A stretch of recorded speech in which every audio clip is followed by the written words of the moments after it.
Olá, nós estamos aqui de volta. Estou super satisfeita de retornar à luz, desta vez com outro assunto interessante e que muito pode contribuir para a nossa, vamos dizer que para o nosso crescimento como professores. E, obviamente, para ajudarmos aos nossos alunos, fazemos de tudo, não é mesmo? Nós vamos pensar o seguinte: se você for no meu currículo, descobre lá aquela história de que eu sou doutora em engenharia e gestão do conhecimento, que eu tenho mestrado em engenharia de produção, que a essa altura dos acontecimentos estou fazendo uma pós-graduação em altas habilidades e superdotação. Sou especialista em psicopedagogia, em linguística aplicada e em neuroeducação. Mas realmente o mais importante está aqui. O mais importante do que qualquer titulação. O que eu brinco me autoriza a conversar com vocês de igual para igual e dar sugestões para suas salas de aula é o fato de que eu sou professora, com todas as letras maiúsculas e com muito orgulho de tudo que eu tenho trabalhado até hoje. Eu gostaria de fazer um agradecimento especial aos nossos amigos prefeito Ailton Duarte, que tanto tem aberto as portas da prefeitura para os profissionais da educação, e também uma gratidão muito especial eu tenho pela professora Rosemary Ferreira, uma secretária de educação altamente preocupada com inclusão, com o preparo dos professores e o que é mais importante, sem fazer distinção entre as escolas da rede pública, municipal, estadual e as escolas da rede particular, ajudando todos esses profissionais a se desenvolverem. Uma palavra de boas-vindas para vocês, professores, coordenadores, psicopedagogos, diretores que compõem a equipe da Secretaria de Educação e, obviamente, a todos os que foram convidados pela professora Rosemeire para compartilhar esses saberes conosco aqui no dia de hoje. Nós hoje vamos falar sobre dislexia.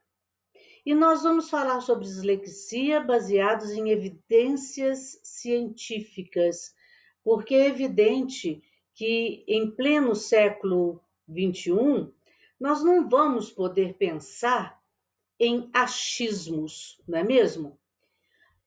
E dislexia tem dois lados da moeda. Tem o lado das pesquisas científicas e tem o lado da prática, da rotina, da vida de quem vive esse tipo de dificuldade. Para os nossos objetivos de hoje, nós vamos ter, óbvio, né, foco central da palestra, conhecimento sobre dislexia do desenvolvimento, depois faremos a diferença entre do desenvolvimento e da dislexia adquirida.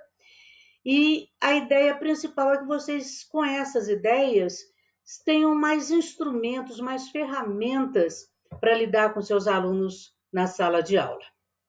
Entre os objetivos específicos, nós temos o processo de leitura propriamente dito, rever aquelas diferenças básicas entre o que é dificuldade escolar, o que é transtorno de comportamento, o que é distúrbio de linguagem, onde se enquadra a dislexia, apresentar as consequências da dislexia para a formação acadêmica de alunos e pessoas que já estão fora da escola também, e discutir mitos e verdades sobre a dislexia e o insucesso escolar, assim como oferecer sugestões para vocês trabalharem dentro de sala de aula.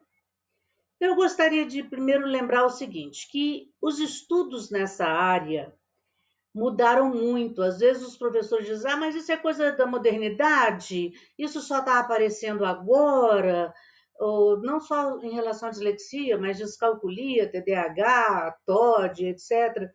E aí eu lembro a vocês o seguinte, não é que está aparecendo agora, é que a década de 90 foi considerada pela ONU década do cérebro, e que de lá para cá existem tecnologias de alto nível para conseguir ver o cérebro vivo, coisa que não era possível antes. Entre os elementos dessa tecnologia, muito se tem feito com a imagem por ressonância magnética, mas tem um Fzinho ali, ó, ressonância magnética funcional, ou seja, não é aquela imagem estática que a gente faz quando vai ver se teve AVC ou não, é uma imagem que percebe, que capta a atividade cerebral. Também existe a possibilidade de uma tomografia computadorizada chamada SPECT, que a gente vai ver nesse tipo de atividade, vamos dizer assim, o elemento metabólico do cérebro, né? Como é que ele estaria processando as informações de acordo com a energia sendo utilizada em determinadas áreas. Ou então também a tomografia por emissão de pósitrons, que é chamada de PET scan, que vai mostrar muito claramente elementos onde está havendo maior irrigação de sangue, maior calor, maior consumo de energia, para nós podermos perceber se aquela área está intacta, funcionando como devia ou não. Esse tipo de processamento nos permite, por exemplo, perceber como é que funciona a questão da leitura. A leitura trabalha com essas três áreas que vocês estão vendo aqui: o córtex cingulado, que é mais atrás, a área de Broca e a área de Wernicke, que estão do lado esquerdo do nosso cérebro. E esses elementos todos interligados é que vão nos dar a ideia de como que o cérebro lê. Agora, gente, olha só o que eles já conseguiram mapear. A partir aqui de cima do input escrito, ou seja, daquilo que eu estou vendo em formas de letras ou em formas de textos, em formas de figuras e etc., é que nós vamos fazendo uma análise visual. Depois a gente vai também para uma análise que passa para o léxico e para os sons, e a memória de curto prazo é usada o tempo inteiro, e aí você vai tendo registros de grafemas e fonemas e etc. E o que acontece? Na verdade, eu só coloquei isso aqui para dizer para vocês uma outra coisa. Ler não é fácil. Não é fácil para ninguém, não é? Ler é um processo complexo, não é complicado, ele é complexo, ele é intrincado. Mas o mais importante é nós percebermos que ele existe e que os erros ou os acertos na leitura são para todos. Vamos fazer essa brincadeira aí, que vocês já devem ter feito a essa altura, e observar que quando nós lemos, o cérebro tem a habilidade de ir reorganizando e colocando os elementos de forma adequada para eles fazerem sentido. E, obviamente, entre Xolocate e Guanará, muitos de vocês, eu acredito que todos, mas muitos de vocês devem ter lido Chocolate Guaraná na maior tranquilidade. Portanto, a complexidade da leitura para todos nós é muito grande. Além de ser complexa, a nossa mente mente. Vocês estão vendo um quadrado aqui, mas esse quadrado não existe. ele é simplesmente o mesmo processo que ali no chocolate cholocate aconteceu. O cérebro precisa que as coisas façam sentido para ele. Então, quando eu projeto essa figura aqui para vocês, que na verdade eram 4 bolinhas com esses recortes, não faz o mínimo sentido. O que que o cérebro produz? A mente vem e completa a figura com aquilo que nós já conhecemos para fazer sentido. Tanto é que quando eu desviro essas bolinhas, cadê o quadrado? Ele não está aqui. E tem gente que ainda consegue ver quadradinhos aqui, ó, porque a mente também vai se preocupar com essa complementação dos elementos que nós lemos, sejam em palavras ou seja em figuras. Mas acontece, gente, que nós sabemos que há momentos em que a dificuldade se torna ligeiramente mais complicada.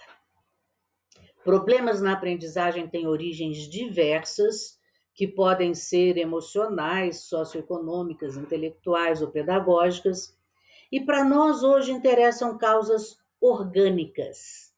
Às vezes a causa é orgânica porque ela é estrutural, ela é do órgão cérebro, aquele órgão que eu consigo colocar na palma da minha mão e que retém tudo que significa ser vivo. Acontece que às vezes vai ser no processamento. Nesse caso, a gente chama de causas orgânicas funcionais, do funcionamento do cérebro.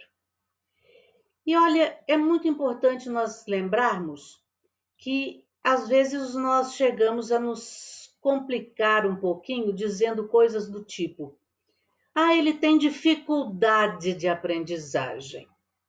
Na verdade, ele tem problemas no processo de aprendizagem, não na aprendizagem propriamente dita. Né? A dificuldade ou o processo está, a dificuldade ou o problema está no processo, não na aprendizagem. Não fosse isso, nós não teríamos alunos que repetem 500 vezes uma determinada série na escola em matemática, mas que vão para o sinal de trânsito e lá conseguem dar troco, fazer contas rápidas e etc. Então, ele não teve dificuldade de aprender, ele teve dificuldade com processos de aprendizagem formal, por exemplo. Nós vamos pensar o seguinte: quando se fala em dificuldade de aprendizagem, o que eu estou mesmo falando é dificuldade escolar. A dificuldade é da escola, nesse caso, ela é externa, não é um problema orgânico, é um problema pedagógico. Infelizmente, às vezes, falta de preparo, falta de recursos, falta de conhecimento, né? Esse tipo de coisa. Porém, gente, as dificuldades no processo de aprendizagem, elas são muito mais amplas do que a gente está acostumado a pensar. Por exemplo, uma dificuldade pode ser por causa de uma programação genética. A combinação dos genes maternos e paternos deram alguma combinação errada e ali não funcionou como a gente gostaria. Isso pode, sem dúvida, influir no cérebro e, consequentemente, impactar na aprendizagem da pessoa. Existe também uma possibilidade que essas dificuldades no processo de aprendizagem possam ocorrer por conta do ambiente social, do ambiente familiar, do ambiente escolar, etc. Às vezes, esse cérebro sofreu uma malformação ou é mais lento no processo de amadurecimento. Pode acontecer No caso da malformação, digamos que é até uma loteria, e no caso da lentidão maturacional, não necessariamente seria um problema a ser carregado, mas cada pessoa ter um tempo. E aí, nesse caso, eu posso, por causa da malformação, ter uma lesão, ou por causa da lentidão maturacional, eu apenas ter que esperar o tempo da pessoa. Agora, essas dificuldades podem acontecer, sim, por conta de uma alteração funcional, ou seja, um funcionamento diferente daquilo que é comum para a maior parte das pessoas. E aqui entram nessas alterações funcionais dislexia, o TDAH, o TOD, a descalculia, e entram aqui os déficits no processamento da informação. Às vezes, um déficit auditivo, um déficit visual, em que a pessoa não tem uma possibilidade de receber o estímulo externo do mundo, seja, por exemplo, né, por audição ou visão, e ao receber, processar adequadamente aquela informação. Então, ele foi dito a ele a letra P. Por um processamento auditivo deficiente, ele pode entender D e assim por diante. Só para nós exemplificarmos. E aí vamos então lembrar o seguinte: quando falamos sobre TDAH, nós conversamos sobre transtornos do comportamento e explicamos que o transtorno de comportamento tem como característica uma disfunção frontal nessa área do cérebro. E isso impacta causando uma falta de atenção seletiva, ou seja, a pessoa tem interesse, a pessoa está alerta, ela está pronta para fazer alguma coisa, porém, apesar dela ter o interesse e estar alerta, ela não consegue selecionar a atividade, ou a leitura, ou a ação de um modo geral. Então, o que acontece nesse momento? Está havendo uma falta de atenção seletiva. A pessoa não conseguiu selecionar um determinado elemento para ela focar. Então, se ela não selecionou, por exemplo, foco no professor, falhou a entrada do estímulo. O professor deu uma ordem e a ordem não entrou. Isso gera um transtorno de comportamento. Já no caso do distúrbio de linguagem, eu vou ter a disfunção, uma função, que eu brinco assim, uma função diferente. Uma função diferente do lado esquerdo, que é a área parietal e que é a área onde estão concentrados os centros de linguagem mais importantes.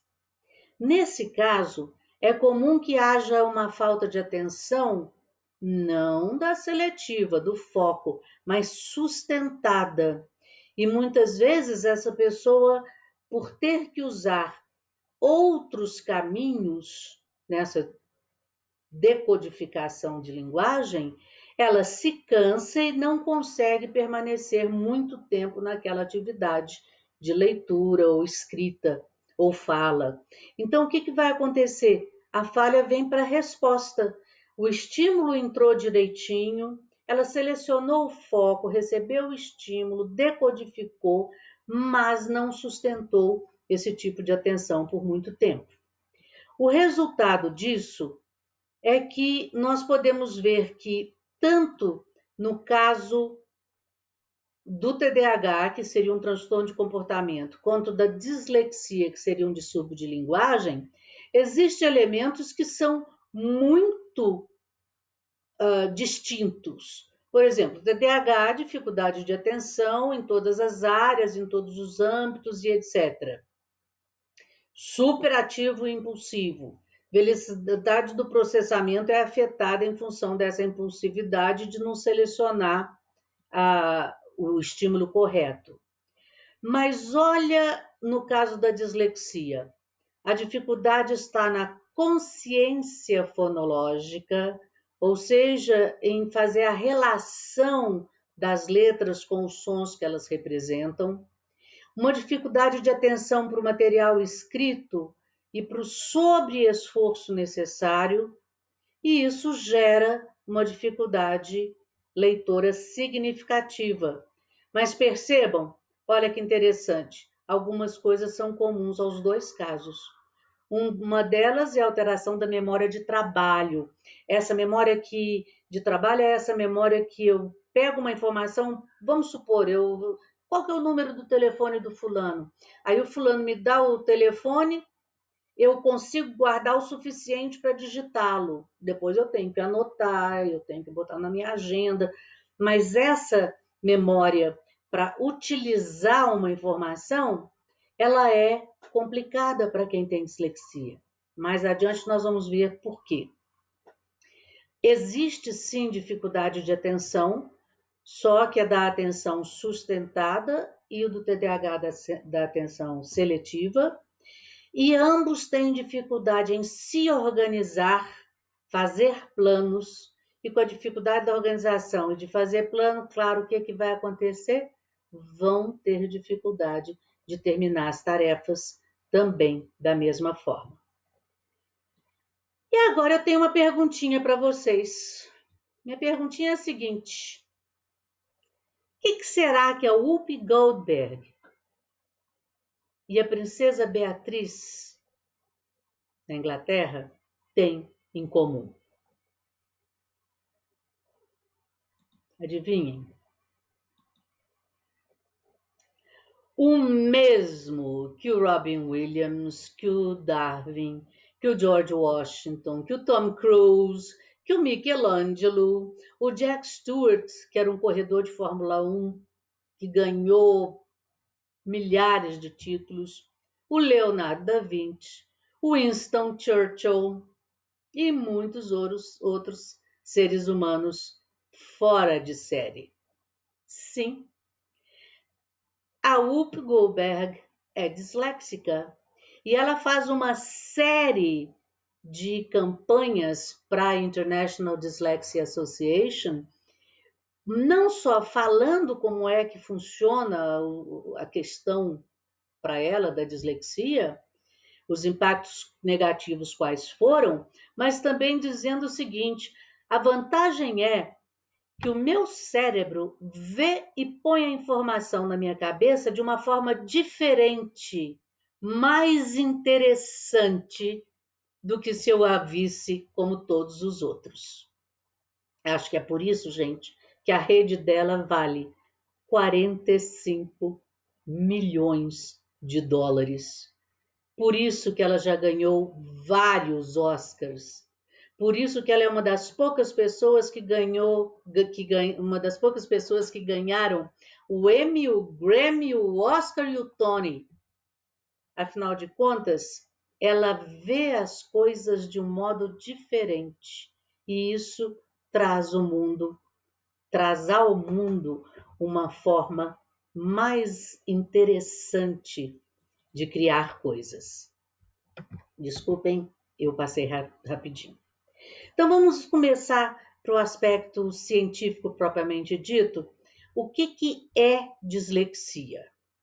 Primeiro, ela é uma dificuldade específica de aprendizagem. Específica porque ela é da leitura e da escrita. Ela tem origem neurológica, portanto, ela é real. Só há um detalhe importante para a gente lembrar. É origem neurológica funcional. É uma forma diferente do cérebro funcionar. É uma neurodiversidade. Ela não é, nesse caso, na estrutura do cérebro, tá? No órgão. É no funcionamento. Ela é caracterizada pela dificuldade com a fluência da leitura. Portanto, o disléxico aprende a ler? Aprende, mas ele não é fluente na leitura, tá? E a sua habilidade para decodificar, ou seja, entender aquele texto e soletrar palavras, fica comprometida. Basicamente, isso gera para o disléxico um elemento de déficit em relação à leitura, escrita e compreensão.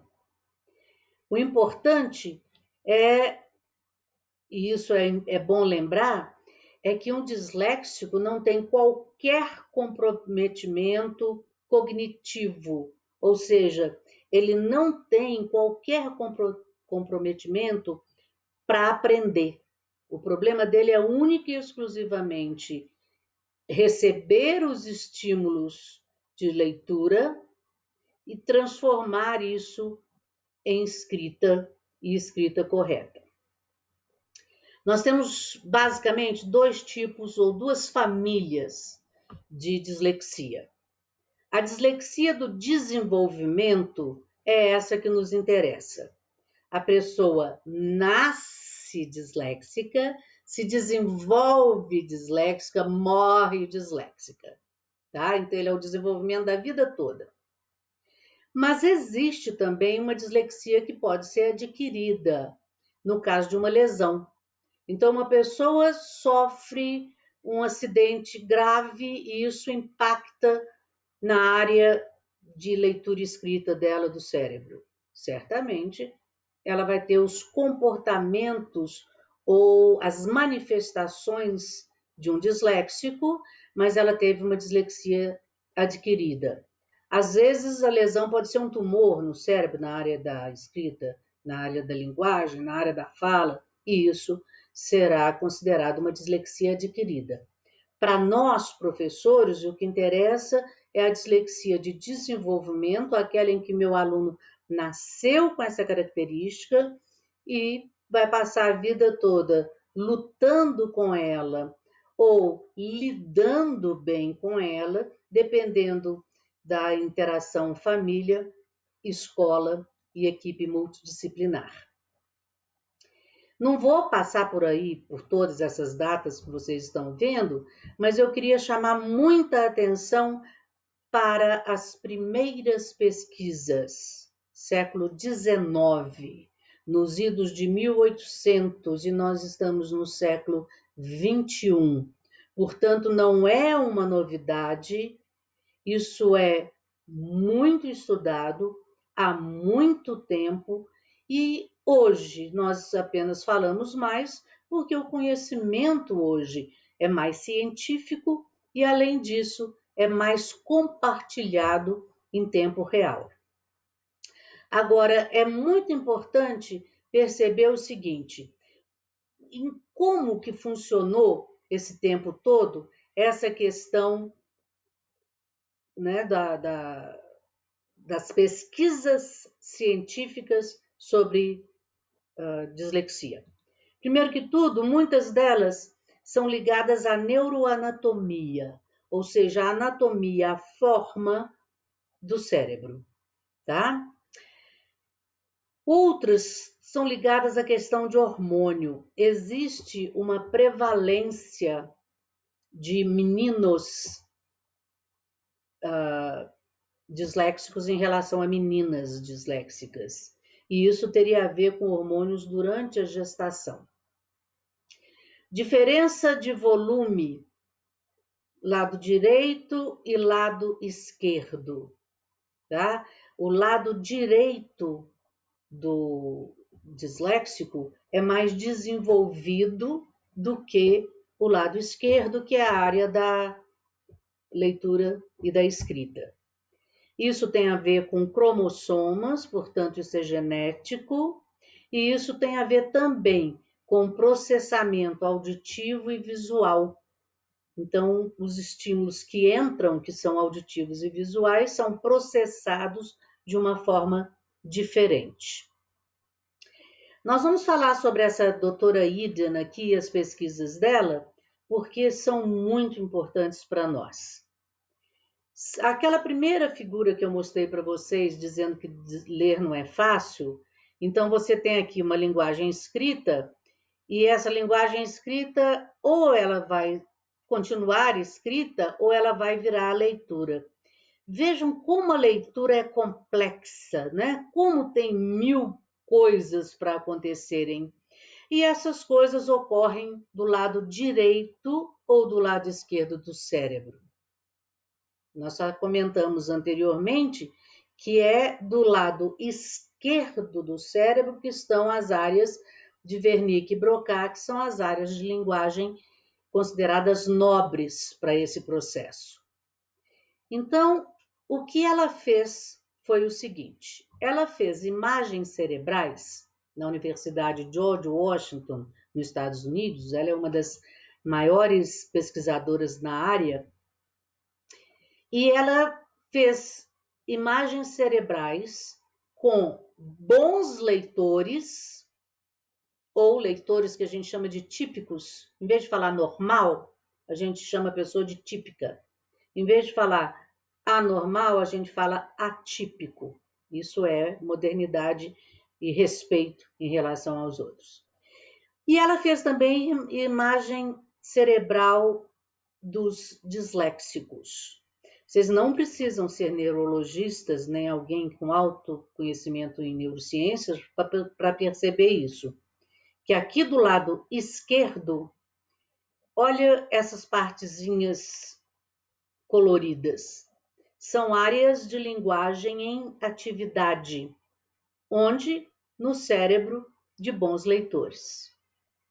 Ao passo que quando você chega aqui embaixo e compara com o cérebro do disléxico, você vê que até existe alguma atividade, mas pouca, e ela não está completa. O que acontece então?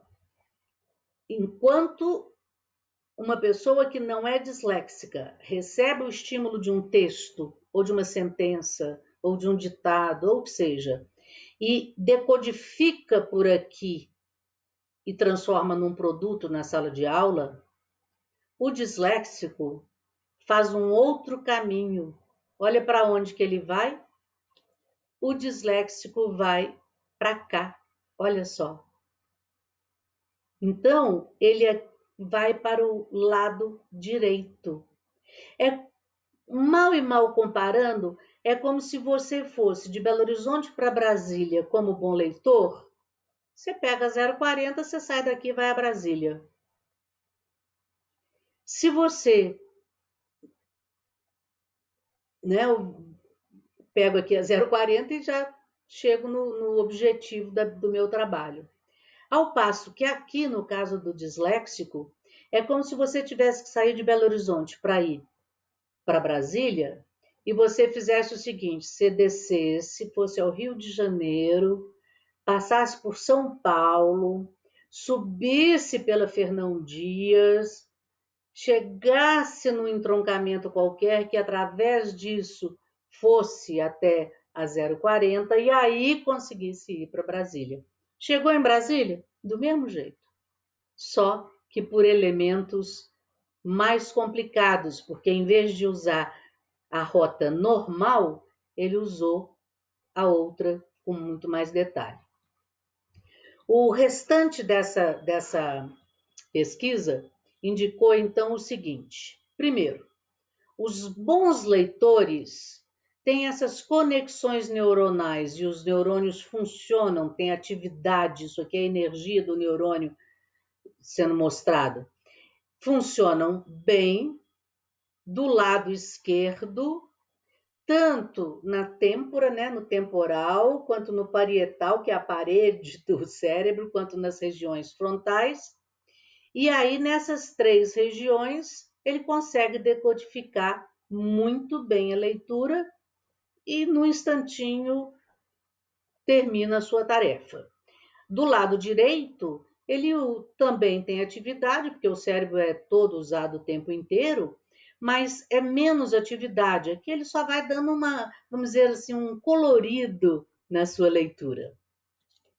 No entanto, gente, olha o que acontece com o cérebro do disléxico. Ela observa que o leitor disléxico não trabalha com o lado esquerdo, que é a área de linguagem, mas com o lado direito do cérebro com mais atividade, compensando o que lhe falta de cá. Então, ele, quando recebe a informação, como tem menos atividade desse lado esquerdo, entre os neurônios das áreas de leitura, ele então se auxilia instintivamente, o cérebro faz isso, né? A natureza é muito sábia. Ele compensa o que falta aqui pelo lado direito, mas aí os caminhos são mais longos. Por isso é que ele precisa de mais tempo, por isso é que precisamos ter mais paciência enquanto ele está fazendo um trabalho. Ele faz, mas diferente. Agora, gente, realmente não é fácil, porque vejam só, olha a quantidade de áreas que são afetadas no caso da dislexia. Não é uma área ou outra, são várias. Então, há necessidade de intervenções psicopedagógicas, psicológicas, etc., neuropsicológicas, para que esses outros elementos sejam estimulados e as pessoas consigam compensar aquilo que lhes falta.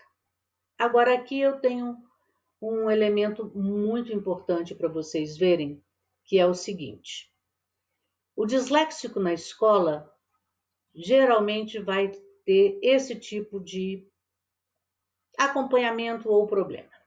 Vamos considerar da educação infantil até o ensino superior, porque o grande problema é que muitas pessoas agem, em especial nas faculdades, como se dislexia fosse um problema de educação básica. Não, ele é um problema para a vida. Então, a inclusão que a lei preconiza, que vale para todos, educação básica e educação superior, precisa ser vista com mais carinho nas universidades, nas faculdades, nos centros universitários. Então, o que vai acontecer? Chegaram na educação infantil, tá? Vamos imaginar que sejam 3 alunos disléxicos.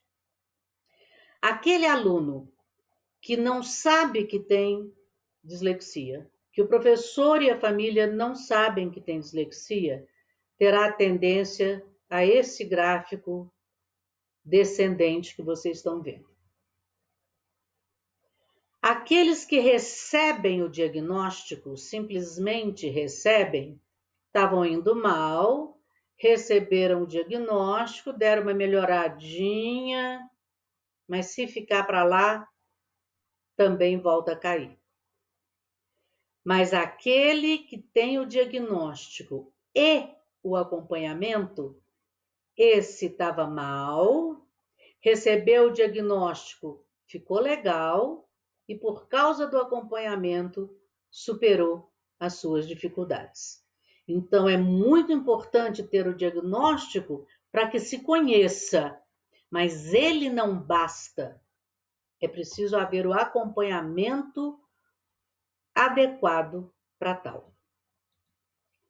Então, vamos pensar o seguinte: vamos entender os sintomas e o diagnóstico. Primeiro, o diagnóstico de dislexia é de caráter clínico. O que isso quer dizer? Não se faz exame para dislexia. Você não faz exame de sangue para dislexia, você não faz radiografia, você não faz eletroencefalograma, eletrocardiograma, não. Você não faz exames. Você faz observações clínicas. Outra coisa importante é multidisciplinar. Não há nenhum profissional sozinho que faça um diagnóstico de dislexia bem feito, acurado, sem problema para erro. O que é usado? Informações colhidas e observações, não só na família e na escola, como também no histórico dessa pessoa, né? Histórico de vida. Por quê? Lembra que ela é genética? Então é muito provável que papai ou mamãe ou um outro irmão estejam na mesma situação. E aí vamos ver o seguinte. Primeiro, na medida em que a criança cresce, Aos 18 meses, você pode perceber uma alteração no controle motor para marcha. Ela não anda com controle motor muito bem. Lembre-se que leitura e escrita tem um componente motor forte e isso pode ser uma sinalização. Aos 24 meses, ela pode ter um atraso, uma dificuldade para falar. Ela pode demorar a falar. Aos 3 anos, ela já deveria estar mais 100% na parte motora ou na parte de fala e pode estar demonstrando problemas motores, certos sons não estarem sendo articulados corretamente ou falados na ordem correta, principalmente de palavras maiores. Acontece que aos 6 anos, o que nós vamos ter? As dificuldades de letra e som, grafema e fonema. E também começam os problemas ligados à memória de curto prazo. Lembrar a palavra e reconhecer durante a leitura. Para eu ler, eu preciso conhecer a palavra, ou conhecer pelo menos as sílabas, ou conhecer pelo menos as letras. Se eu tenho dificuldade de me lembrar disso, isso causa um problema significativo. E aos 8, a leitura de um texto e a compreensão do que leu já pode estar comprometida. Eu vou passar para vocês em seguida dicas bem detalhadas por faixas etárias. Como esse vídeo vai ficar aqui para vocês, eu não vou entrar em muitos detalhes, não para não me tornar maçante ou cansativa. Porém, algumas coisinhas eu vou chamar a atenção porque vão ser mais importantes. Então, por exemplo, nas crianças da educação infantil, lembra que tem problema de controle motor desde pequenininho? Então, a habilidade motora fina pode estar comprometida e o professor de educação física também, o de educação física é ótimo para ver as questões motoras, né? O professor de educação física, o professor de arte, o professor de música, todos os professores ligados à educação infantil vão perceber que a habilidade motora fina daquela determinada criança não está no estágio que deveria estar. Ela pode ter falado tardiamente, o que significa que ela não tem muitas palavras novas no seu vocabulário e ela pode ter algumas dificuldades clássicas. Dificuldade de pronunciar alguns sons, dificuldade de reconhecer rimas. Claro, se ela tem dificuldade com som, ela não percebe cata e pata. Os sons rimarem, ela não tem essa finesse para identificar.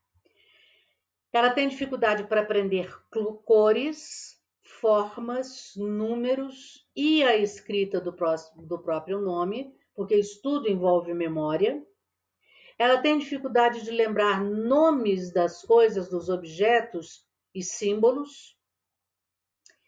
Contar uma história na sequência certa, princípio, meio e fim, é outra dificuldade que pode nos dar um sinal de risco de dislexia. E, claro, como essa sequenciação é parte da rotina, essa criança fica meio perdida na rotina, ela fica sem saber seguir direitinho. Já nas classes de alfabetização e nas classes, às vezes, uma alfabetização mais cedo, infelizmente. Ou então, no primeiro ano, você vai perceber que as diferenças vão estar ligadas, primeiro que tudo, a aprender o alfabeto. Dificuldade com letras, com sons e com sequência. Dificuldade em separar e colocar os sons em sequência. O que eu quero dizer com isso? P-A-T-O, virar pato. Então, essa sequência correta é que é a problemática para essas crianças. Discriminar fonemas homorgânicos. Os fonemas ou sons desse tipo são aqueles que são praticamente os mesmos, eles são articulados da mesma forma, e a diferença está no fato das pregas vocais vibrarem ou não. Por exemplo, d,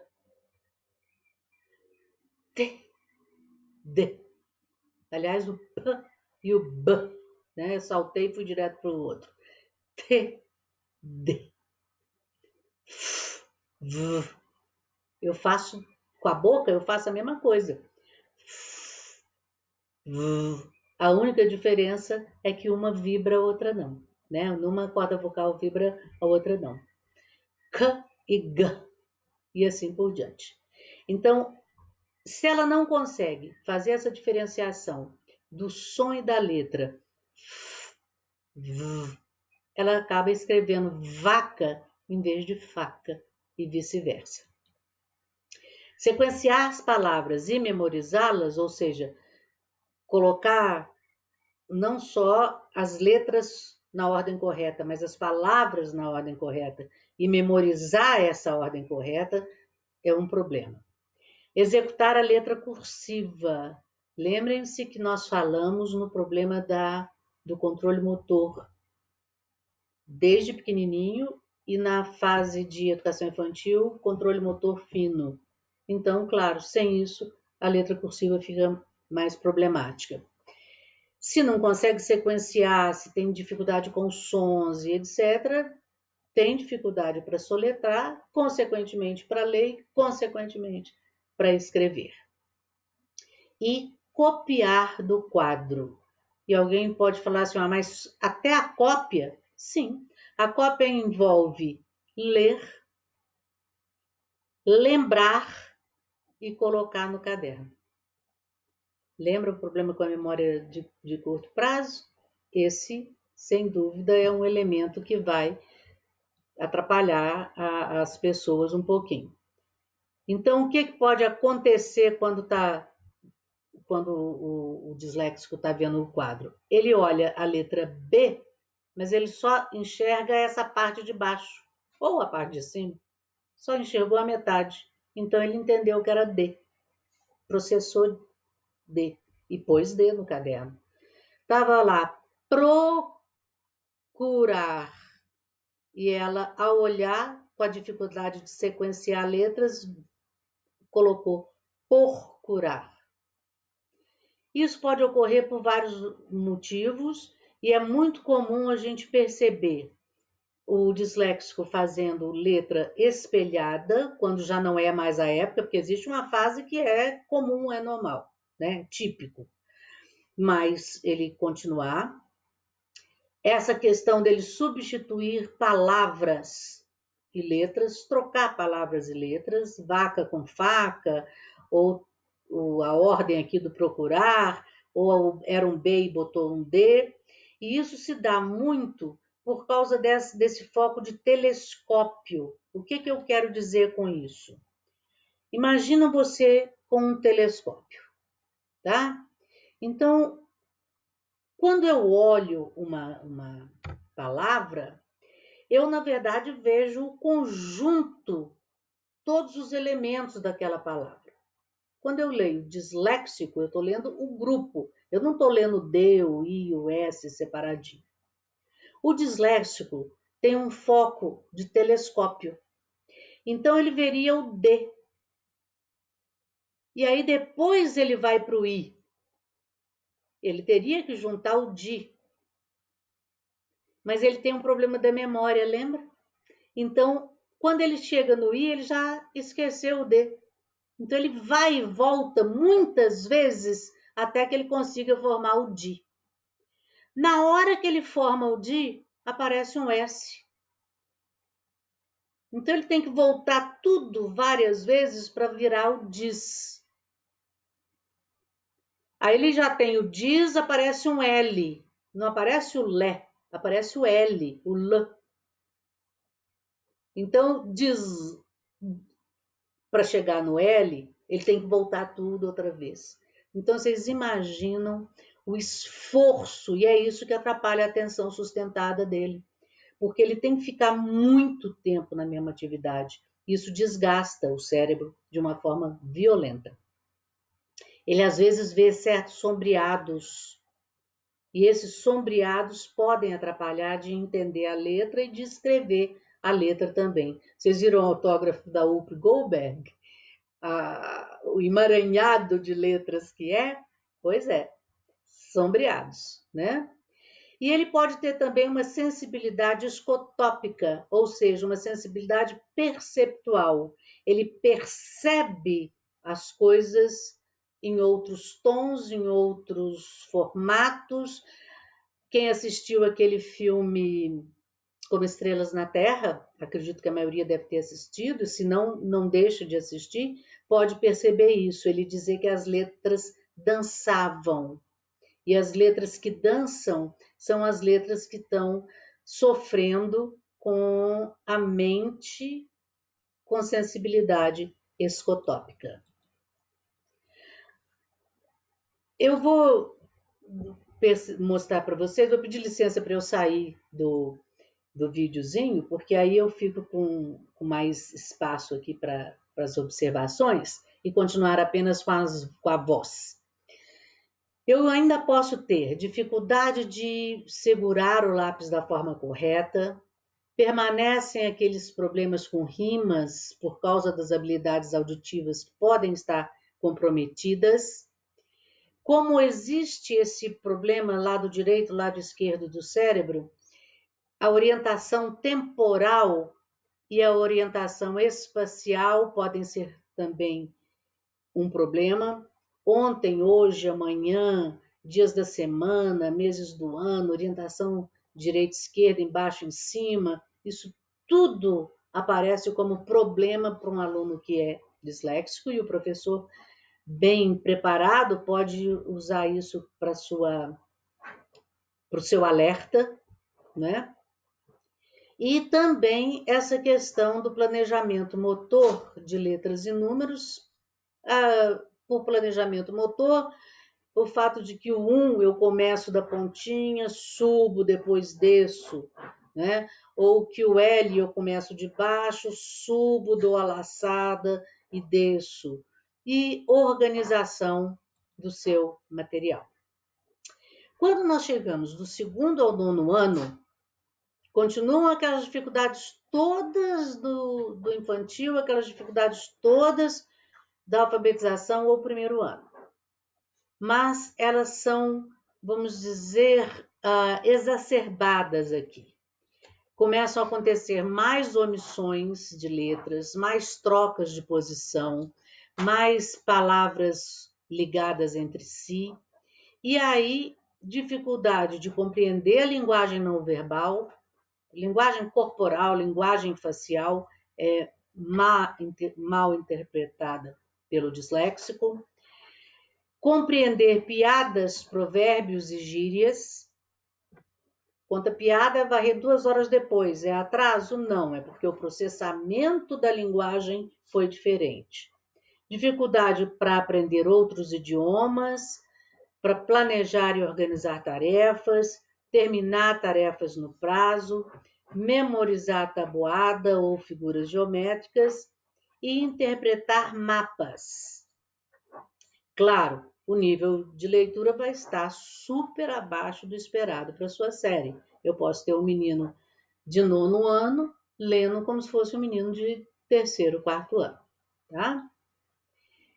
Depois, eu vou pensar que esses meus alunos do 2º ao 9º estão sempre mantendo as dificuldades que já eram anteriores e na leitura. Mas nessa faixa começam também a escrever texto. E aí vem os problemas não só para a leitura, como para a escrita. Elaboração e organização dos textos, expressar-se adequadamente através de uma redação e assim por diante. E acontece que às vezes o professor chama os alunos para lerem para o grupo ou lerem para a turma inteira. Esse aluno disléxico vai estar sempre com uma desculpinha. Pede para ir no banheiro na hora que todo mundo começa a ler, pede para beber água, se nega e a gente acha, de repente, que é até uma questão de, vamos dizer assim, rebeldia, mas não é. É porque ele tem noção de que ele vai fazer feio, né? Ele não quer pagar mico. Quando chega no ensino médio, tudo que estava antes continua. Em especial se não foi acolhido, cuidado, ajudado, orientado e etc. Nessa fase, a leitura é mais vagarosa e com muitos erros. A memória também continua muito ruim, porque lê pouco e compreende pouco. O vocabulário fica empobrecido. E aí acontece um fenômeno interessante, bem paradoxal. Ou ele é aquela pessoa que escreve prestando muito pouca atenção aos detalhes, ou ao contrário, ele é uma pessoa que presta atenção muito grande aos pequenos detalhes e com isso também não termina a atividade. A essa altura, no ensino médio, ele já começa a ser todo cheio de subterfúgio para esconder as dificuldades. Entre eles, daqui a pouco nós vamos ver a questão das habilidades socioemocionais que começam a ser utilizadas como escape inconsciente dos seus problemas. Os adultos continuam com os mesmos elementos, mas com uma característica diferente. Normalmente, o disléxico tem talentos espaciais muito bons, visão de 3D muito boa. Então, é muito comum você encontrar disléxicos que se tornam engenheiros, arquitetos, artistas, etc. Aí vem uma curiosidade para vocês. Mais de 50% dos empregados da NASA são disléxicos. Anúncio no jornal mesmo, colocando lá, precisa-se de disléxicos. E o motivo são essas tais altas habilidades que eles têm para a solução de problemas, para consciência espacial e 3D, que são essenciais na construção dos foguetes, nos projetos para o cosmos e assim por diante. Muito criativos, lembra? Então, olha que interessante. Esse rapaz chamado Justin Wilson é um corredor da corrida de Indianápolis. E ele não só é um corredor, como é um vencedor, um dos melhores corredores que existe nos Estados Unidos. Então, o que ele fez? Um concurso, e ele é disléxico, um concurso entre disléxicos para fazerem a decoração do capacete dele. E aí depois, o que aconteceria? Depois de feitos, quem ganhasse esse concurso, etc., ele faria o capacete dele daquela forma e uma rifa para ser doada para pesquisas na International Dyslexia Association. Aqui está o que eu falei sobre os subterfúgios dos alunos com o problema de dislexia. Gente, por falar em dislexia, olha o que eu observei aqui. Olha como a mente mente. Eu estava lendo anteriormente em inglês. Olha o meu outro slide. O que aconteceu? Dislexia em vez de dislexia. Veio com Y. Dei um desconto. E olha que eu não sou disléxica, imagina se fosse. Alunos com problemas não diagnosticados, tanto do tipo do TDAH quanto do tipo da dislexia, muito muito comumente se tornam retraídos, agressivos ou indisciplinados em sala. De caso pensado porque querem? Não. É um comportamento inconsciente que ajuda que eles tampem, que eles despistem o seu fracasso. Porque o que é preferível? O professor achar que você não tirou nota boa, que não leu, que não escreveu, que cometeu erros, porque estava fazendo bagunça, distraído e etc., ou porque o professor acha que ele é ruim de serviço, que ele é burro, não é? Então, é uma desculpa que a sábia mente dos disléxicos cria. Portanto, é importante que ele esteja ciente dos seus problemas e que o professor o acolha para minimizar até mesmo o comportamento indisciplinado dentro de sala de aula. Então, o que nós devemos fazer? Primeiro que tudo, é evidente, observar os sinais clássicos, esses que eu falei para vocês, de acordo com a idade e com a escolaridade, que vão desde antes da educação infantil até a idade adulta. Lembra aquela musiquinha? Ado, cada um no seu quadrado. Ô, gente, não mais, tá? Não tem mais espaço no mundo atual para cada um no seu quadrado. O trabalho deve ser multi e interdisciplinar. Multi, várias especialidades. Inter, uma especialidade conversando com a outra. O psicopedagogo com o professor, com o médico, com o neuropsicólogo, com a família, todos juntos, porque essa questão é complexa e ela só pode ser tratada adequadamente se estiver com esta reunião multi-interdisciplinar para trabalho com o aluno.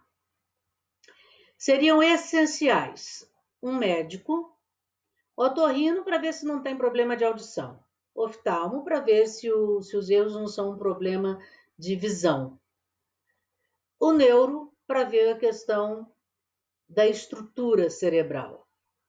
O psicólogo, que nesse caso o ideal seria o neuropsicólogo, para testagem de atenção, memória, funções executivas, etc. O psicopedagogo para observar as questões de aprendizagem. E a fono para ver a questão de você saber identificar o som com a letra, a articulação correta do fonema, etc. Essa equipe investigaria o processamento audiovisual, auditivo e visual, as capacidades orais e escritas, as funções cognitivas, os aspectos psicomotores e grafomotores, sempre tendo em mente a importância do histórico familiar.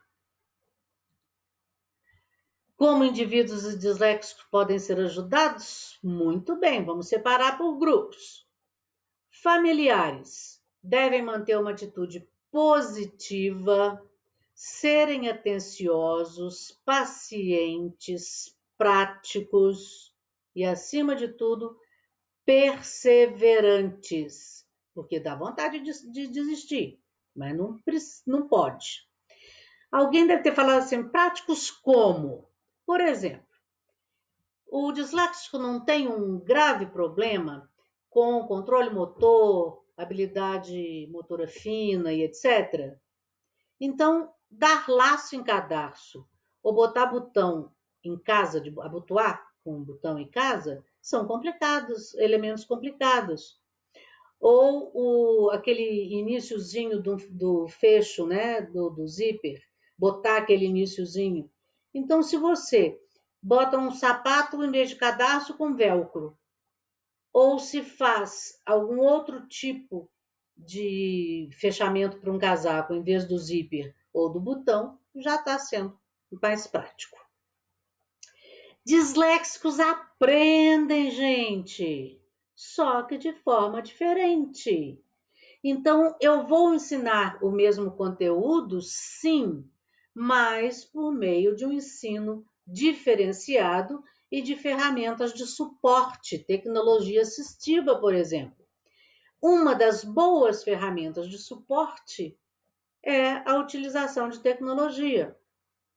Em vez de fazer uma redação toda à mão, ele pode fazer uma redação digitando no Word e fazendo a autoavaliação dos erros com o corretor Word, porque se for depender da mente dele, essa mente não vai ter memória suficiente para identificar o erro e corrigi-los.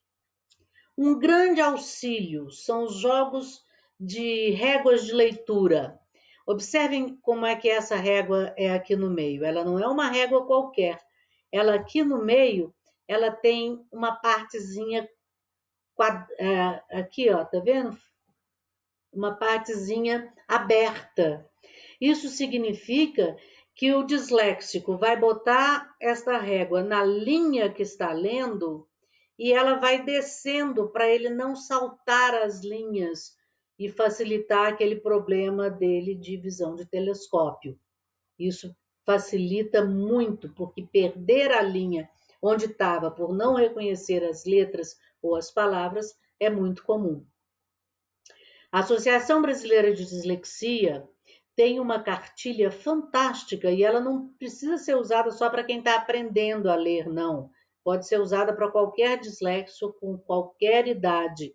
Ela é toda sensorial, ela tem texturas, ela tem cores e essa coisa toda. E isso é muito importante para o dislexo conseguir perceber as diferenças de letras e sons.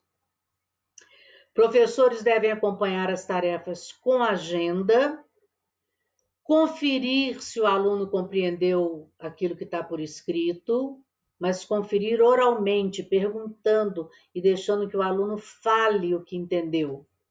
Ajudar na organização do material, a organização por cores pode facilitar, mas as cores que ele escolher, não que a gente escolha para ele, aquelas que fazem sentido para ele. Orientações sempre curtas, diretas e simples, e isso é válido para toda a turma. Tá? Tudo que eu faço por um disléxico será ganho para o grupo todo, não precisa fazer só para ele. Isso faz parte do processo natural de aprendizagem e ajuda muito aqueles que têm maiores dificuldades específicas. Incentive quando alguma coisa for bem feita. Muito importante orientar a turma para evitar bullying, explicar o que é dislexia, em que eles podem ajudar e etc. E como eles precisam de mais tempo, pressionar, já acabou. Isso não vai funcionar legal para o disléxico. Muito bem, não insista na aprendizagem com exercícios repetitivos. Por quê? Vai cansar a mente do disléxico e não vai ter resultado. Ele vai abandonar no meio do caminho. Menos exercícios e mais curtos. Não pedir que eles leiam em voz alta na aula. Aliás, nem a ele nem a ninguém. Deixe que as pessoas se voluntariem, vai ser mais garantido para o aluno e para o professor. Permitir e incentivar o uso de gravador, tanto em aula quanto em casa. Isso facilita tremendamente. O Tom Cruise, por exemplo, diz abertamente que ele não consegue ler um script. Então, alguém lê para ele o script e grava. E ele aprende as falas dele, para os grandes filmes que faz, através da audição. Cuidar para a construção da autoestima dessa pessoa. E para melhorar a autoestima, nada melhor do que descobrir o que ele gosta, valorizar para que ele sinta que está sendo olhado com carinho, valorizar o esforço e o interesse dele e não simplesmente o produto mal feito de um determinado exercício, ressaltar os acertos sem enfatizar erros, Atribuir tarefas que possam fazê-lo se sentir útil, tarefas mesmo de ajudantes. Evitar aquelas sérias expressões que a gente usa automaticamente. Tente esforçar-se, melhore a letra, etc. Porque aquilo que ele está fazendo porque é capaz de fazer no momento. Não adianta a gente dar esse tipo de recadinho, porque vai baixar a autoestima e ele não vai dar conta de fazer aquilo que, para mim, seria o ideal. Fale francamente sobre suas dificuldades, as dificuldades dele e as suas, professor, em lidar com o assunto, mas não o deixe se sentir incapaz, né? Veja, pergunte a ele diretamente o que eu posso fazer para te ajudar e ajudar a superá-las. Respeitar o ritmo, entendendo que essas crianças precisam de mais tempo para pensar, processar a informação e para depois chegar ao resultado que você espera. E, obviamente, o professor sempre vai melhorar a autoestima do seu aluno se ele olhar esse aluno como pessoa, não como aluno propriamente dito. Para monitorar suas atividades e as atividades dos alunos de sala, lembrem-se, o mais importante é isso aqui: orientações curtas, objetivas, claras, simples. E uma de cada vez, por causa do problema da memória, que pode ser um problema dele e de outros. Então, faça isso com a turma toda. Fale olhando nos olhos do aluno, para que o aluno perceba que você o vê e não simplesmente ele é mais um no grupo. Confira se as tarefas de casa foram compreendidas e anotadas. O seu aluno pode ler e compreender o enunciado, tá? Mas pode ter um disléxico num nível mais severo que não vai dar conta de fazer isso. Leia você as instruções para ele. E aí tem professor que diz assim, mas quando chegar no Enem, quando chegar no Enem ele tem direito a um ledor, por lei. Alguém vai ler para ele no Enem. Portanto, vamos começar a fazer isso desde cedo. Leve em conta as dificuldades específicas desse aluno na nossa língua quando corrigir os deveres dele, tá? E aí, obviamente, deixa eu só terminar isso aqui, fazendo um favor. E, obviamente, é importante nós lembrarmos o seguinte: ele aprende de uma forma diferente, tem certas dificuldades. Então, a correção do material dele deve ser considerando isso, e não nivelando pelo resto do grupo. Dê dicas específicas de como o aluno deve estudar a sua disciplina. Oriente-o em organização de tempo e espaço. Às vezes a carteira está uma bagunça, tudo misturado. Então ajude ali, porque ele tem problema com esse aspecto espacial.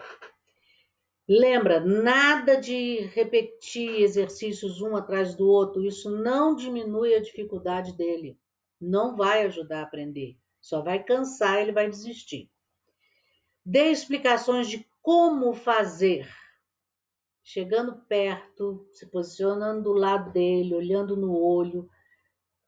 E, óbvio, estimule a expressão verbal do aluno. Eles são ótimos na expressão verbal. Procure separar assuntos e informações com cores. Quando for realizar atividade ou avaliação, cuidado com a questão de tamanho de letra. Um tamanho 12, um espaço e meio, isso vai ser muito mais tranquilo, tá? E não dá para, por exemplo, botar de um lado a pergunta e o espaço da resposta do outro, porque esse problema visual e esse problema de memória vão fazer com que ele não perceba o espaço que ele ainda tinha que preencher e vai entregar coisa em branco. É preferível fazer questões menores do que uma questão muito longa.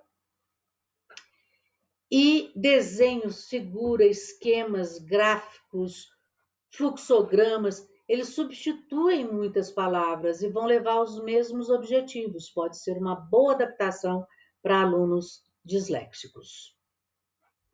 Quando chega a questão de teste, provas e outros bichos mais, tenha em mente que você pode e deve avaliar essa questão considerando o problema que ele tem com leitura e escrita.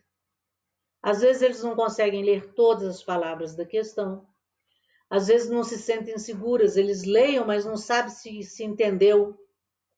Pode ter dificuldade em escrever a resposta, precisa mais tempo. E isso tudo é banido com a questão das provas orais. Mas olha, prova oral não é aquilo que era no meu tempo, não, viu? Sortear um ponto e falar tudo que sabe daquilo na maior decoreba, tipo 60 anos atrás. A prova oral para o disléxico é colocar situações que a gente chama de situações problema, sobre a qual ele possa raciocinar, analisar, relacionar com o assunto, e aí ele vai falar sobre aquele determinado conhecimento com atividades que usam diferentes das expressões de linguagem. Ah, mas eu posso fazer isso? A lei não só diz que você pode, como ela te obriga. A LDB diz o seguinte: é preciso prover meios para recuperação de alunos com menor rendimento. E a gente às vezes confunde isso como dar aula de recuperação ou um trabalho de recuperação. Não, recuperar um aluno com melhor rendimento é estar com ele no dia a dia, para que ele não acumule dificuldades, que vença obstáculos. Outra coisa que a lei diz: deve haver prevalência dos aspectos qualitativos sobre os quantitativos e dos resultados ao longo do período. Então, é muito mais importante que eu tenha entendido o que ele quis dizer, que teve qualidade no que ele quis dizer numa resposta, do que ver quantas palavras, né, o quantitativo, quantas palavras ele acertou ou errou. Nas diretrizes nacionais para a educação especial de educação básica, eles falam muito claramente no artigo 7º. Atendimento aos alunos com necessidades educacionais especiais deve ser realizado em classes comuns no ensino regular, em qualquer etapa ou modalidade da educação básica. E mais adiante explica: o quadro das dificuldades de aprendizagem absorve uma diversidade de necessidades educacionais, destacadamente aquelas associadas a dificuldades específicas de aprendizagem, como a dislexia e disfunções correlatas. Portanto, a descalculia, que é a dislexia da matemática, a disgrafia, que é um aspecto neurológico em que a pessoa tem letra feia, mas a letra feia não é falta de capricho, é falta de controle motor. Ou a desortografia, que é também resultado de disfunção neurológica, em que as pessoas cometem mais erros do que usualmente seria comum. Minha proposta para os gestores: primeiro que tudo, acreditar que é possível. Né? Sem o gestor acreditar na possibilidade da inclusão, da ajuda, do papel do professor junto ao aluno disléxico, o professor vai ter dificuldades. Rever as leis que favorecem esse processo e rever isso com seus professores. Construir uma proposta pedagógica onde esteja escrito, preto no branco, o que será feito pelo disléxico. Informar e incentivar todos os professores sobre o assunto. A secretaria está fazendo isso agora, nessa palestra. E ser persistente. Sempre vai ter aqueles: mas não adianta, já fiz de tudo, ele não quer nada. A persistência na nossa profissão é essencial. Vamos então para a trilha das reflexões finais, pessoal. Se você olhar esse gráfico, a cada 100 alunos que entram na educação infantil, ou no primeiro ano, olha o que vai acontecer quando ele está no terceiro ano do ensino médio. De cada 100 alunos, somente 52 terminam a educação escolar. Aí vocês podem falar, mas Lucília, o que tem a ver o Maracanã com isso?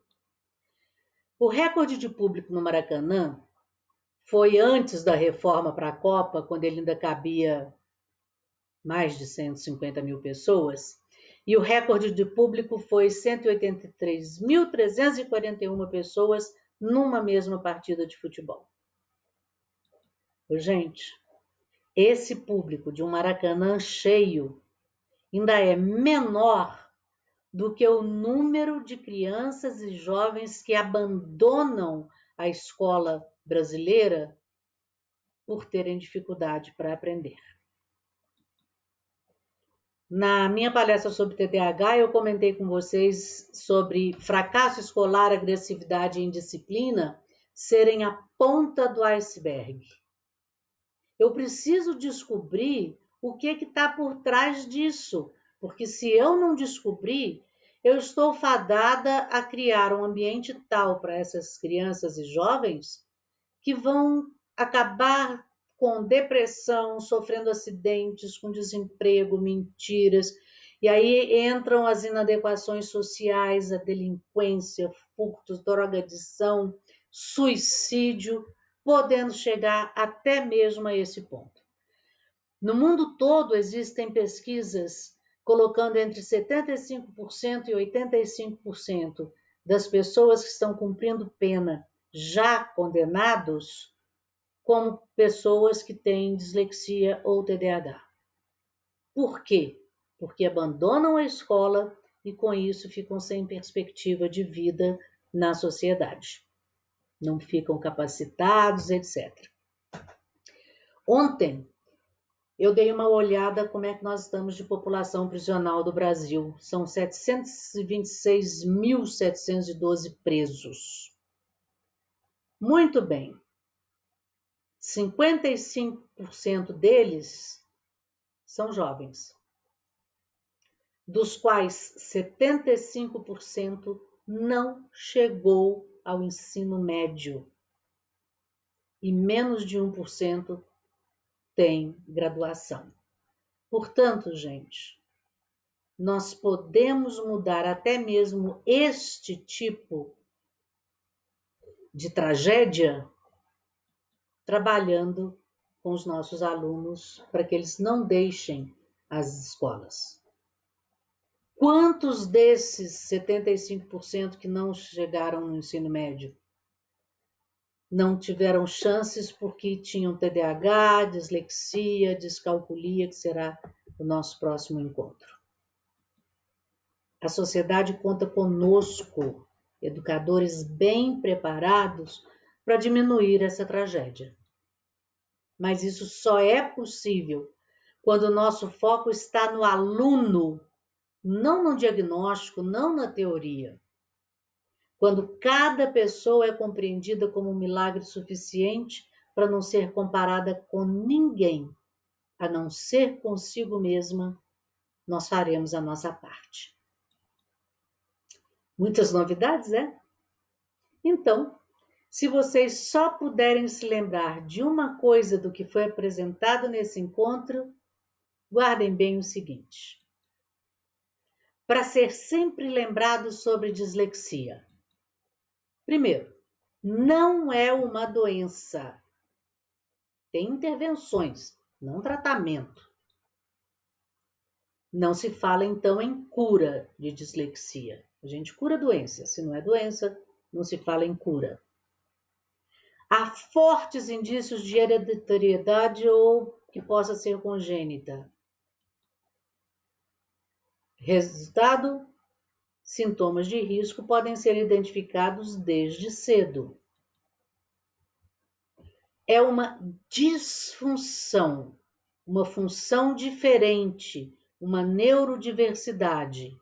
Portanto, não é um comprometimento neurológico do cérebro, é da mente.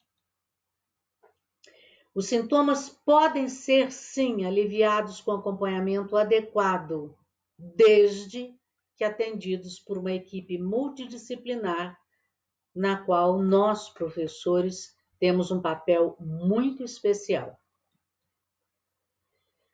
Felizmente, gente, os estudos sobre o assunto, novas tecnologias, novas pesquisas, estão revolucionando a forma como a gente acolhe essas pessoas e isso gera um sucesso no processo de ensino para a aprendizagem, que eu brinco é ensinagem, seja em classe regular ou no atendimento especial. Para vocês participarem dessa revolução, eu faço o seguinte convite: explorem sites sobre dislexia, leiam sobre o assunto, associem-se à Associação Brasileira de Dislexia ou à Associação Nacional de Dislexia. Participem de congressos sobre o tema, ensinem as crianças sobre as suas mentes e o que é ter a dislexia e o que eles podem fazer por si mesmos. Troquem ideias entre vocês sobre boas práticas, sobre aquilo que está dando certo. Ajudem os pais a ajudarem os filhos e tornem-se multiplicadores. Olha, e podem acertar. Por mais difícil que seja, para educadores de verdade como nós, acreditem, damos nó em pingo d'água. Nada será nunca impossível. Eu estou deixando aqui o gabarito para você corrigir a sua autoavaliação sobre dislexia. Já recebi vários e vou retornar amanhã para vocês. E só tenho a mais uma vez agradecer muito a professora Rose, a Prefeitura do município de Luz e a cada um dos meus colegas que vieram buscar saberes em prol dos nossos queridos alunos. Muito obrigada, pessoal. Valeu!